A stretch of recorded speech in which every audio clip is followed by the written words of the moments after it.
Magandang araw ho sa inyong lahat. Ako po si JDB. Pag-usapan natin ito. Eskandalo sa BICAM. Itong ngayon, 2025. Naulit. Naulit lang pala ito mga kababayan. Bakit? Nako. Ito hong si paring Ping Lacson, Nax pare, no? Meron pong isiniwalat. Ang sabi ho ni Ping Lacson, yung BICAM report na naglalaman ng mga blanco, ng mga appropriations na naibalita, na pinirmahan. Sabi, napirmado raw yung BICAM committee ng mga miyembro ng BICAM. Sabi niya, mukhang naulit lang yung nangyari noong 2019. Sabi niya, nung si Duterte ay naivito ang 95.3 billion peso na halaga ng ginawa po nila ni Soto. Si Soto ho ang Senate President at the time. Ang ginawa niya ngayon, nag-review sila, nakita nila, punyeta, may insertion na naganap. At nai-report agad nila ito. Tapos si Ungab naman nung following year 2020, gumawa rin ng report kay Duterte, nagsumbong. Kaya lang ho, siya ho ang nasibak sa pwesto. Bakit? Sinabi niya si ganito may insertion na ginawa. Yun ang ginawa ni Ungab noon. So, ang tanong, bakit siya ni-remove sa pwesto? Kasi sabi ni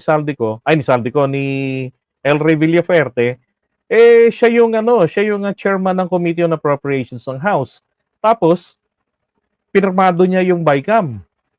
Tapos sasabihin niya ganon, sa intriga 'yan ang ginagawa niya. Buti sana kung may reservation siya, at hindi siya pumirma, okay lang 'yon. Pumirma siya sa report tapos magsasabi siya ng ganon. Na si ganito na congressman nag-insert ng ganitong halaga.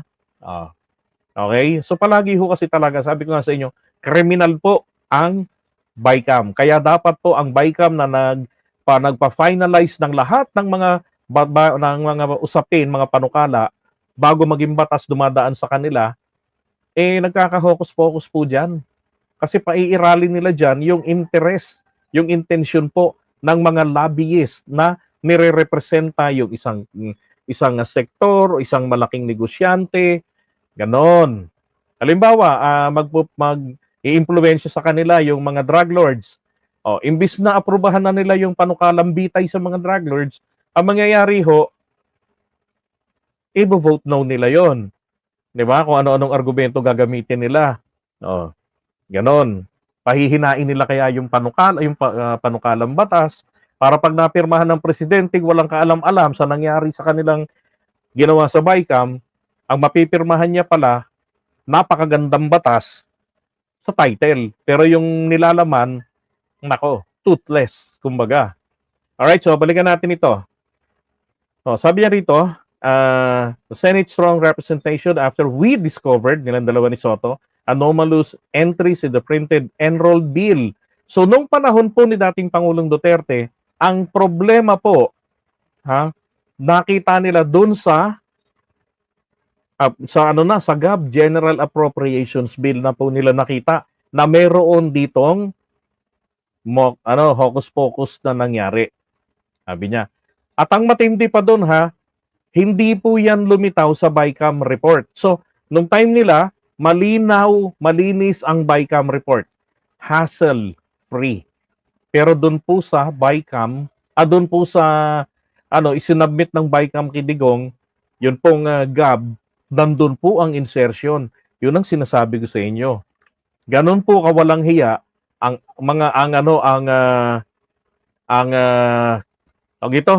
yung bicameral conference committee na privately pina-finalize nila ang mga panukala. Isipin niyo yun. Now, sabi, the big difference now is nobody among the present senators dared and cared to scrutinize the budget documents. Meron naman po si Senator Amy Marcos, ni-review niya yon. At nakita rin daw niya yung GAB, yung General Appropriations Bill, wala na raw pong blanco, sabi ni Amy. So, thank you, Senator Amy Marcos, okay, for saving the president. Sabi niya, hence this controversy now brewing. Kasi nga naman, pinaiinit talaga di ba? The Filipino taxpayers deserve an explanation. Tama. And I demand explanation. Okay? From the Senate and also from the House. Yung mga grace po sa Senate, magpaliwanag kayo. Saldi ko, hindi pa kayo nagsasalita. Wala pa sa House of Representatives ang nagsasalita. Ano ang nangyari? Nakita na po natin saan nagkulang. Ba't hindi pa kayo nagsasalita? Ang gusto ko ritong marinig, nag-TikTok ba yung mga staff ninyo na dapat magplansya nito? Dapat mag-fill in the blanks? Base ro sa napagkasunduan? Nag-take down ba talaga ng notes itong mga lintik na to? Kasi dapat ho, kapag ganyan nagmi-meeting, nandun yan sa likod. May kopya sila na may mga blank-blank. Ang gagawin nila, pag sinabi yung bagong amount, isusulat po nila yon, di ba? Para kapag ka nag-print na sila ng actual report ng BICAM, planchado na, yung amount na bago na ang nakalagay, at yun na pong ipipresenta nila sa mga members ng BICAM for signature. Pag napirmahan na nila ito, then magpiprint sila ng panibago bilang General Appropriations Bill for the President's eye. Diba? President's decision, approval, or partial veto, or outright veto. Ganon. Now, sabi nga rito, may nagtanong pa. Sabi ni Bulan, nakuha ko kasi ito sa, actually, shinare to sa akin nila Itera kanina. Then, sa Twitter ito ni Laxton. Sabi niya, Senator Ping, my take is that there may be blanks and discrepancies in the BICAM report. But what prevails is the GAA signed by the President. Diba? What actually prevail is the GAB na pinirmahan ng Pangulo. Okay? Pag napirmahan ng Pangulo, that is when it becomes GAA. Okay, now sabi niya, you're correct, but that is not the issue at hand.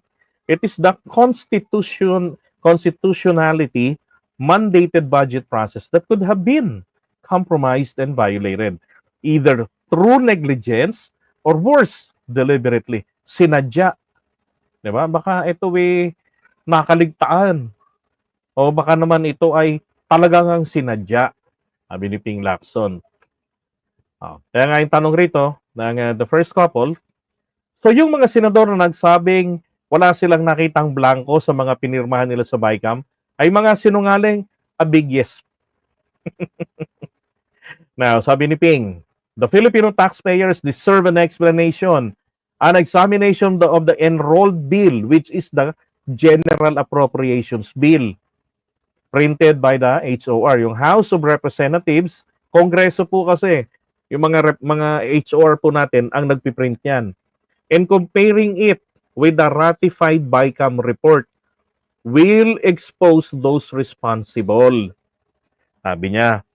So sabi ni Ping, yung pinapirmahan sa Pangulo na General Appropriations Bill ay ikumpara doon sa ratified BICAM report. Okay. Alam niyo, palagay ko ron, medyo sablay doon eh. Bakit? Sablay yung BICAM report eh. Na-ratify nila. Totoo kasi na may mga blanco. Ngayon, pag binuksan mo yun, pinagkumpara mo, ano kung kumparahin mo? Blanco-blanco nga. Diba? Pero ang sinasabi kasi nila, ang plinansya po na print ng after magpapirma, sabi nga ni Aimee, yung pinapirmahan sa kanila sa BICAM report, may mga blanco. Pero yung pinirmahan ng Pangulo pagkatapos niyang ma-review, at sabi nga ni Bibim, wala kaming nakitang blanco. Ibig sabihin po, etong technical staff, trinabaho nila ng maayos yung General Appropriations Bill for the President's review and approval or veto. Okay? Ganun po yung nangyari doon. Kailangan lang po rito, ako ang dinidemand ko lang rito na explanation is, kailan ninyo titigilan ang private or yung closed door bicameral conference committee meetings ninyo. Dapat yan, lahat naman kasi ng panukalang batas, pati ang budget, lahat po naka-public na, naka-live streaming, dapat naka-live stream din po ang BICAM. Di ba? At dapat meron kayong minutes of the meeting, meron kayong tawag dito yung journal entry rule o yung official gazette. 'Di ba dapat may stenographer kayo doon, meron kayong recorder, 'di ba? Katulad ng mga regular na nangyayari sa inyo. Oh, 'yun po yung gusto kong mangyari dito. Bigyan niyo ng assurance ang taong bayan, kailan ninyo yan titigilan ang private bycam. Kasi diyan ninyo hino-hocus-pocus, diyan ninyo minimekus-mekus, pina-finalize nyo yung mga panukalang batas.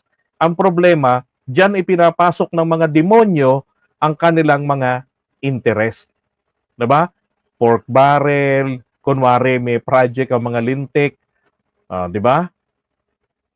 Ito nga lang ang tanong meron ba since 2019 hanggang 2022, nandyan ba sa bicameral conference committee report yung malalaking budget na ibinigay dito sa District 1 ng Davao City ng Davao Region para kay Congressman Pulong na sumatotal yung tatlong budget na yan dalawa ba o tatlong budget na yan umaabot na ng 51 billion pesos sa kanya para sa kanya sa isang distrito lang pag sinumatotal mo yon.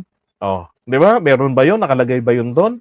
O yan ay idinaan na lamang po sa BICAM mekos-mekos.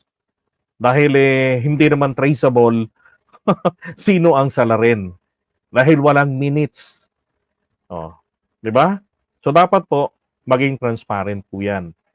Di ba? We deserve transparency, not just an explanation only para sa lahat ng mga controversy nangyari. Magpapaliwanag lang sa atin, tapos uulitin lang uli sapagkat yung kriminal na BICAM process, paulit-ulit hindi po nila pinapublic. Lugi ang taong bayan doon. Diba? Nagkaroon nga tayo ng, meron tayong Human Security Act. Ano sabi nila? Bakit naging toothless? Para hulihin, parusahan ng mga rebelde. Kasi mismo yung batas sablay. Bakit walang nahuli, walang napakulong na mga smugglers na mga agricultural products? Kasi mismo nakalagay doon sa yung 2016 na anti-agricultural smuggling ata. Basta ganon, basta parang sabotage ganyan. Ang nakalagay po doon, ang magsasabi ng value ng smuggled, ito pong customs. Bakit ang customs? Hindi ho ba dapat DTI? Pag customs na may mga sindikato ng mga smuggler, pabababain ng value. Hindi ho papasok. Kasi yung batas na yon, merong binabanggit doon. Dapat 1 milyon kapag ganito yung halaga. Dapat kapag bigas 10 milyon, di gawin nilang 9 milyon lang. Hindi sila mapaparusahan base doon sa batas na yon. That's toothless. Diba? Matapang lang yung title, yung provisions, pero when it comes to its operation, pinahina po ng BICAM. Diba? Hindi na nabantayan ang mga original na author. That is why some of them, nagre-reklamo yan, na ang ganda ng panukalang batas namin, putang na, napirmahan ng Pangulo at ipapatupad niya, mahina na, pinahina ng BICAM. Ano tong BICAM na to? Super makapangyarihan, very powerful. Yung pinaghirapan ng mga kongresista, ng mga senador, ng ilang buwan, mga meetings nila, public meetings, sessions nila, di ba, debate nila sa plenary. Ganun-ganun lang nila, matatapol, di ba? At iiral yung version na gusto nila. That is fucking bullshit, mga kababayan. Right? So, hindi ho tama na magpatuloy ang ganon. Okay?